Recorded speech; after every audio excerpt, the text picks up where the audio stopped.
Good afternoon. Today is Tuesday the 26th of April, 3 days before the royal wedding between Willie and Katie in central London.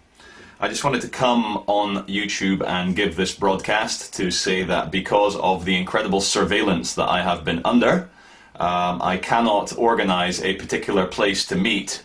All I can say is for Friday, if you are against this public spectacle of propaganda and stupidity and social hierarchy, make your way into London anonymously, switch your telephone off if you are a high-profile activist or anarchist, bring megaphones, bring banners, bring black clothing if you want, and you will find other like-minded people in central London to join.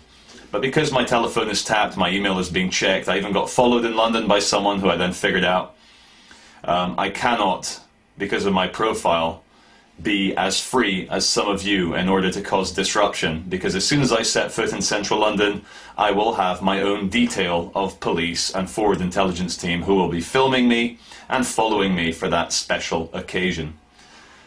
As I've been saying to all the world's media, I have no issue with two young people in love getting married. My issue is when it becomes a giant propaganda bread and circuses event which spends well, basically, because it's a national holiday, this is going to cost the country hundreds of millions of pounds, and on security alone I've seen figures of up to £24 million to keep these inbred, royal, blue-blooded scumbags who are responsible, their family anyway, for so much slavery, oppression, tyranny, brainwashing, and the most important one, poverty in this world.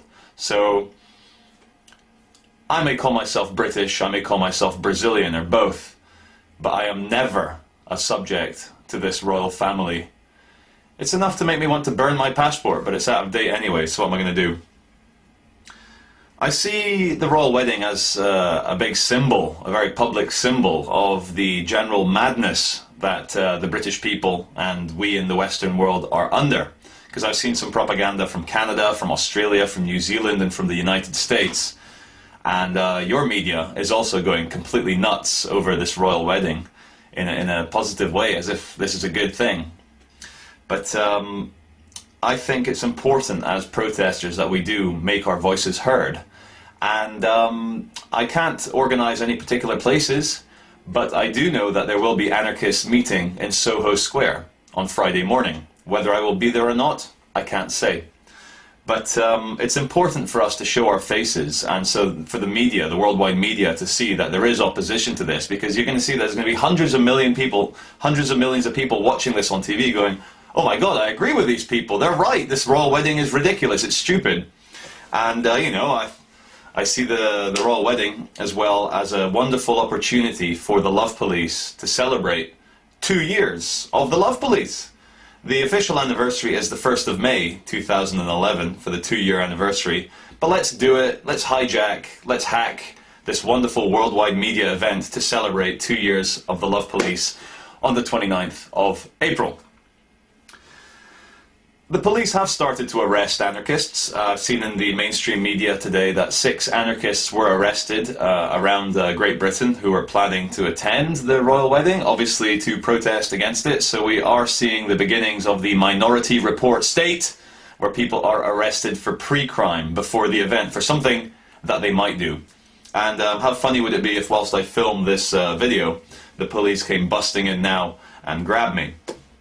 Which takes me on nicely to my next point. Many people watch the Love Police videos or my films, and they wonder, well, how is Charlie able to say these things? How does the police let him carry on saying these anti-state, anti-government, anti-establishment sayings? How do they allow him to go out on the street and megaphone when other people may try it and they get arrested straight away? I've got friends up north who try doing what I do with the megaphones, and then detectives turn up at their house and come into their living room. I've never had police turn up at my house, so why is this? I believe that we are not alone in this hyperdimensional universe, or the multiverse. It's for anyone to think that life only exists on this very small electromagnetic light spectrum is failing to see the bigger picture of infinite universes, of infinite worlds, of infinite life forms. We don't need to think that all life forms need to be carbon-based atomic structures. There's consciousness. Who knows, in the conscious realm, there may be millions of different types of consciousness, and they may be us, they might just be our higher consciousness expanding out of our minds and going into different universes, but I don't know. I call this the occult, the mysterious, the divine, God, goddess, whichever way you wish to put it.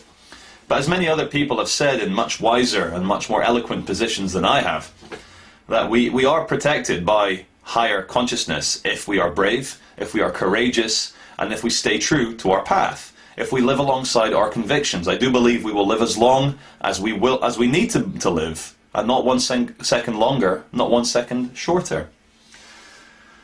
The bigger picture is that governments, monarchies, police systems, they are machines. There are obviously conscious human beings within these establishments, but they tend to quit and become painters or artists or, lovers instead of machine bureaucrats. But what these bureaucrats are very good at is providing that kind of black and white dichotomy between something beautiful and creative and something destructive and machine-like. And a painter, an artist, needs a canvas. You need a contrast, a juxtaposition for you to remind yourself and remind others as to what the good is. This is why protest on the day of the royal wedding is so essential. It's great. The royal wedding's going to go ahead, and of course that's going to be the media's main focus. But believe me, there will be a massive amount in all the news around the world if we, the anarchists, the protesters, manage to make our voices heard, manage to cause some element of disruption to this ridiculous propaganda affair. We will get out there. And so, yeah, I do see the irony that we need something really evil and stupid, like the royal family, to show an alternative way. And if I were in a more comedic mood, I would put on a black balaclava and call myself the Anarchist Republican Army, the ARA, but I won't. There is divine forces at play. I've had mystical experiences which are completely mysterious. I will not go on YouTube and say, oh, I saw ghosts or spirits or quantum aliens from the Alpha Draconian system. I don't know. It's why it's called the mysterious, the divine, the special. And this is why I'm not in jail, why I'm alive, and why I'm going to turn up at the royal wedding and not be arrested. And this is a great thing for the police. If you're watching, which I know you are because you're obsessed with this channel now, is that, don't arrest me. Don't arrest me. Okay? Good. And that's it.